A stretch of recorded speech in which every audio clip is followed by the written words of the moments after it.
నమస్తే, welcome to our channel. అసలు మహిళా రిజర్వేషన్ బిల్లు పైన వైసీపీ స్టాండ్ ఏంటి? మరి ఇప్పటికే ముఖ్యమంత్రి చంద్రబాబు నాయుడు గారు ప్రతిపక్ష నేతలతో దేశమంతటా ఉన్నటువంటి ప్రధాన ప్రతిపక్ష నేతలకు లేఖ రాయగా అందులో వైసీపీకి కూడా రాశారు, జగన్మోహన్ రెడ్డి గారికి కూడా రాశారు. మరి మహిళా రిజర్వేషన్ బిల్లు పైన వైసీపీ స్టాండ్ ఏంటి?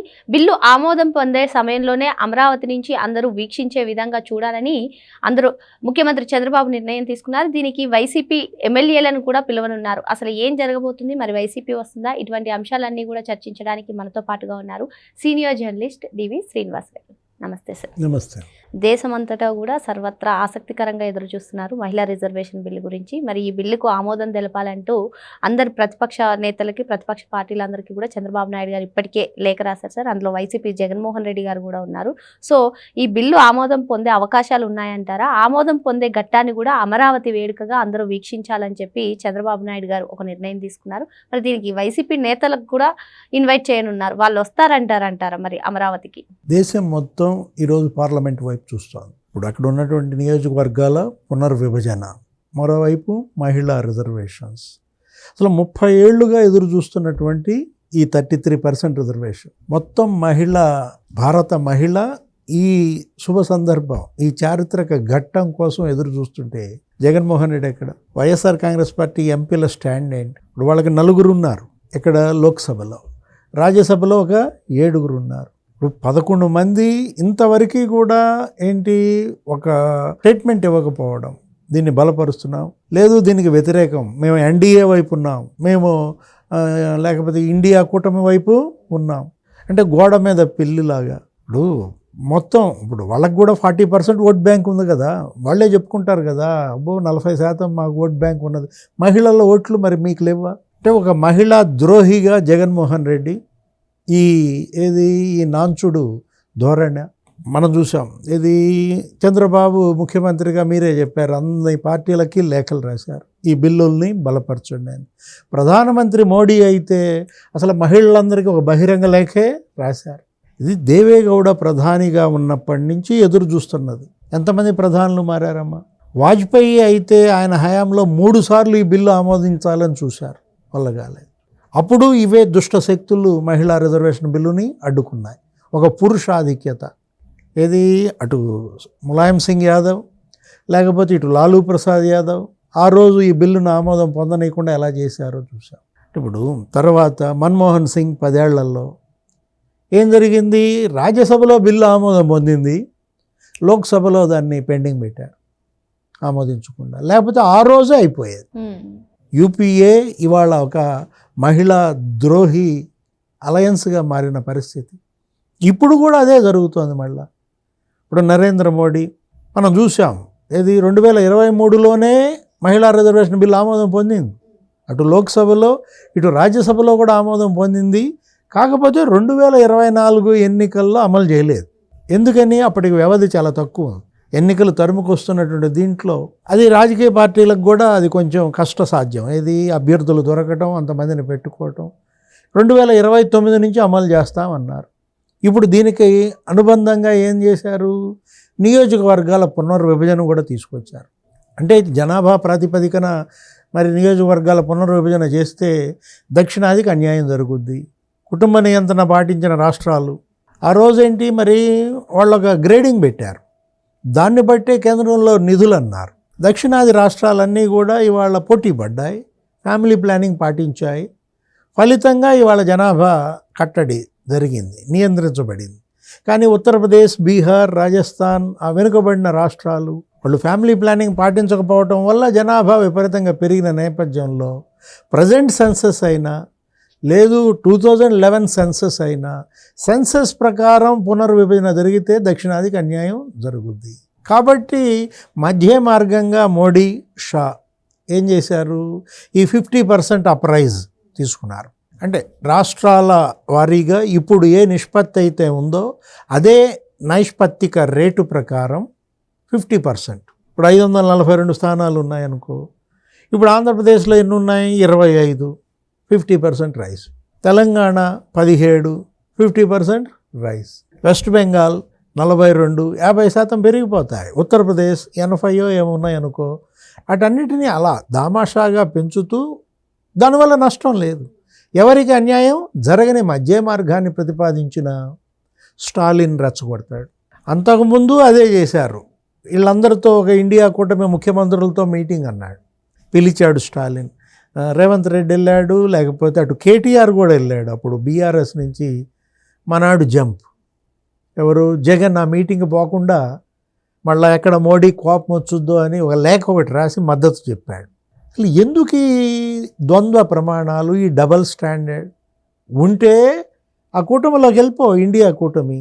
లేదు ఇటు వచ్చాయి, మోడీ కూటమిలో వచ్చారు అంటే అటు ఇటు కానీ రాజకీయం ఏంటి అని అంటున్నాను. సరే, అప్పుడు ఆ ఎపిసోడ్ అలా అయింది. ఇప్పుడు స్టాలిన్ మళ్ళా ఏం చేస్తున్నాడు? రెచ్చగొడుతున్నాడు. ఇప్పుడు ఈరోజు ఏమని పిలిపించాడు? తమిళనాడులో అందరి ఇళ్ల మీద బ్లాక్ ఫ్లాగ్ ఎగరేయమన్నాడు. నిన్న బిల్లులు తగలబెట్టారు. పాత డిఎంకేని చూస్తావని బెదిరిస్తున్నాడు. హైబ్రిడ్ మోడల్ అని తెచ్చాడు. ఎవరు? రేవంత్ రెడ్డి, తెలంగాణ సీఎం. ఆ హైబ్రిడ్ మోడల్ తెలంగాణ సీఎం మరి రేవంత్ని వాళ్ళు ఒక ఫూల్ చేశారు. ఇప్పుడు లోక్సభలో ఈరోజు జరుగుతున్న చర్చలో తేజస్వి సూర్య, కర్ణాటక బీజేపీ ఎంపీ, మొత్తం అందరి గాలి తీసి పారేశాడు. ఇటు స్టాలిన్ది, అటు రేవంత్ది. జగన్నే వదిలేసినట్టున్నాడు. ఎందుకంటే ఏ స్టాండు లేనాడు, ఇతని సంగతి నాకెందుకు అనుకున్నాడో ఏమో. హైబ్రిడ్ మోడల్ అదొక ఫూలిష్ మోడల్ అంటూ, ఒక ఇల్లాజికల్ మోడల్ అంటూ, రేవంత్ తెచ్చిన మోడల్ని తెలంగాణ ప్రజలే నవ్వుతున్నారంటూ, అసలు జిఎస్టీ ప్రాతిపదికన నువ్వు నియోజకవర్గాల పునర్విభజన అడగటం ఏంటమ్మా? ఇప్పుడు జిఎస్టీ అప్ అండ్ డౌన్స్ ఉంటుంది. ఇప్పుడు ఈ సంవత్సరం మీ తెలంగాణ జిఎస్డిపి టాప్ ఉందనుకో, వచ్చే సంవత్సరం గుజరాత్ వచ్చిందనుకో, సీట్లు మార్చాలా? అదే అడిగాడు. ఏది తేజస్వి సూర్య ఏమన్నాడు? మరి ఇప్పుడు ఈ లెక్కన మీరు ఆదాయం ప్రాతిపదికన ఓట్లు అడుగుతుంటే ముఖేష్ అంబానీకి ఎన్ని ఓట్లు ఇద్దామని అడిగాడు. ఇప్పుడు లక్షల కోట్లు ఉన్నటువంటి ముఖేష్ అంబానీ ఆయనకొక్కడికే 1,00,000 ఓట్లు ఇద్దామా? మీకు ఒక ఓటు చాలా? ఇప్పుడు 1 నేషన్ 1 ఓట్ అని తీసుకుంటే తను ఏంటంటే రేవంత్ రెడ్డి కూడా ఏదో తన రాష్ట్రం సంపన్న రాష్ట్రం, మాకు జిఎస్డిపి ఎక్కువ వస్తుంది, మేమే జీడిపికి ఎక్కువ కంట్రిబ్యూట్ చేస్తున్నాం అనేది దేశంలోకి చొప్పించడం కోసమో, ఆ వాతావరణం, ఆ తెలంగాణ యొక్క గొప్పదనం, ఇట్లా దీని ద్వారా అతను ప్రజల్లోకి పంపుదామనుకుని కూల్ అయ్యాడా? అంటే ఇప్పుడు స్టాలిన్ అయినా రేవంత్ అయినా ఇక్కడ ఏంటంటే లేని సమస్యని సృష్టిస్తున్నారు. జరగని నష్టాన్ని జరుగుతున్న నష్టం, జరగబోయే నష్టంగా చిత్రించి ప్రజల్ని రెచ్చగొట్టి రాజకీయ లబ్ధి పొందాలనుకోవడం అది తప్పు. నిజంగా నష్టం జరిగితే మీరు కనుక ఆ నష్టాన్ని వివరిస్తే ప్రజలు మీకు అండగా ఉంటారు, మిమ్మల్ని నెత్తిన పెట్టుకుంటారు. జరగని నష్టాన్ని జరిగినట్టు చెబితే ఏమంటారు? మిమ్మల్ని తొగ్గులకు అంటారు, ఫూల్ అంటారు తప్ప ప్రజలు మీకన్నా తెలివిగలవాళ్ళు. మీరే ఇన్ని తెలివితేటలు రాజకీయంగా చూపిస్తే ఓటేసేవాడికి ఎన్ని తెలివితేటలు ఉండాలా? జగన్మోహన్ రెడ్డికి ఏమేమి పట్టావు? మొన్న జూవల దిన్నె పోయాడు, అది కాస్త తుస్సు అంది. ఇతను జంప వెళ్ళిపోయాడా? యలహంక సామాన్ సర్దుతున్నాడా? లోటస్ పాండ్కి వస్తాడా? అంటే ఇప్పుడు ఇక్కడ జగన్మోహన్ రెడ్డి ఇవాళ అసలు అతనికంటూ ఒక స్టాండ్ కానీ ఒక పాలసీ కానీ దేంట్లోనూ లేకపోగా, అటు మోడీ తెచ్చిన వ్యవసాయ బిల్లులు గతంలో బలపరిచాడు. అట్లాగే ఆ కాశ్మీర్ స్వయం ప్రతిపత్తి, ఆ ఆర్టికల్ 356 అన్ని బిల్లులు నువ్వు ఆమోదించి, ఏదో మొన్న అతను అంటాడు మిథున్ రెడ్డి ఏమని, మేము మరి వక్ఫ్ బోర్డు చట్టం బిల్లుని వ్యతిరేకించామనో ఏదో చెప్తున్నాడు TV9 వాళ్ళకి. అంటే ఇప్పుడు ఒక చోట వ్యతిరేకిస్తావు ఒక సభలో, ఇంకో సభలో మద్దతు చెప్తావా? కరెక్ట్గా ఓటింగ్ రోజు వీటో ఇస్తారా? విప్ జారీ చేస్తారా? ఇప్పుడు రేపొద్దున ఓటింగ్ శుక్రవారం, జగన్మోహన్ రెడ్డి ఏం చేస్తాడు? టైం అయిపోయి నాకు విప్ జారీ చేస్తాడా? మొన్న చూసాం మనం, సుబ్బారెడ్డి ఎవరు చెప్పారు కదా. అంటే ఇక్కడ అదొక రాజకీయ పార్టీగా కానీ, ఒక సైద్ధాంతిక పార్టీగా కానీ, ఒక భావజాలం కానీ, అది అసలు పార్టీయే కాదు, ఒక గాలి బుడగ. అదే కనపడుతోంది. ఇప్పుడు ఇక్కడ తెలుగుదేశం పార్టీ, బీజేపీ లేకపోతే జనసేన ఒక పర్టికులర్ స్టాండ్తో వాళ్ళు రేపొద్దున మహిళా రిజర్వేషన్ బిల్లు ఆమోదం పొందగానే పండగ చేసుకుందామంటున్నారు. రాష్ట్ర వ్యాప్తంగా సెలబ్రేషన్స్ చేయమని నిన్న కూడా ముఖ్యమంత్రి వాళ్ళతో మీటింగ్లో మాట్లాడాడు. అందరినీ పిలవండి, ప్రతిపక్షాలను కూడా దీనిలో ఇన్వాల్వ్ చేయండి. లేఖలు రాశాడుగా, జగన్మోహన్ రెడ్డికి కూడా లేఖ రాశాడు కదా. మరేంటి తిరుగు సమాధానం ఇచ్చాడా? ఎక్కడున్నాడు జగన్మోహన్ రెడ్డి? ఇవేమీ పట్టవా? వాళ్ళని బెదిరిద్దాం, వీళ్ళని భయపెడదాం, మెడికల్ కాలేజీలకు టెండర్లు వేస్తే జైలుకి పంపిస్తా, సాగర్ డిఫెన్స్కి జువ్వల దిన్నె హార్బర్ ఇస్తే నేను వచ్చినాక రద్దు చేస్తా. ఈయన అంటే పెట్టుబడులు అడ్డుకోవడము, యువతకి ఉపాధి రాకుండా చేయడము, పరిపాలనని డిస్టర్బ్ చేయటము, లా అండ్ ఆర్డర్ని బ్రేక్ చేయడం, ఇవే ఆ పార్టీ లక్ష్యాలు. వీటినే పెడతాడా రేపు పొద్దున మేనిఫెస్టోలో? ఏం పెడతాడు? రాబోయే ఎన్నికలకు నువ్వు సిద్ధపడుతున్నావా? నీ క్యాడర్ని సంసిద్ధం చేస్తున్నావా? జగన్ నమ్ముకుంటే ఇవాళ జీరో.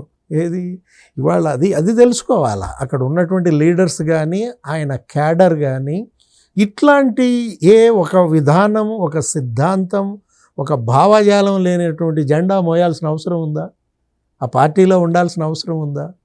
అది ఇవాళ ఎవరయ్యా అంటే అటు ఆయన వెంట నడుస్తోంది, ఆ పార్టీలో పనిచేస్తోంది ఈ రౌడీలు, ఈ గుండాలు, ఈ కబ్జాకోర్లు, లేకపోతే మొత్తం మాఫియా, వీళ్ళు తప్ప ఇంకెవరు ఆయనతో నడిచే పరిస్థితి లేదు. మరో అంశంతో మళ్ళీ కలుద్దాం. Thank you sir. నమస్తే.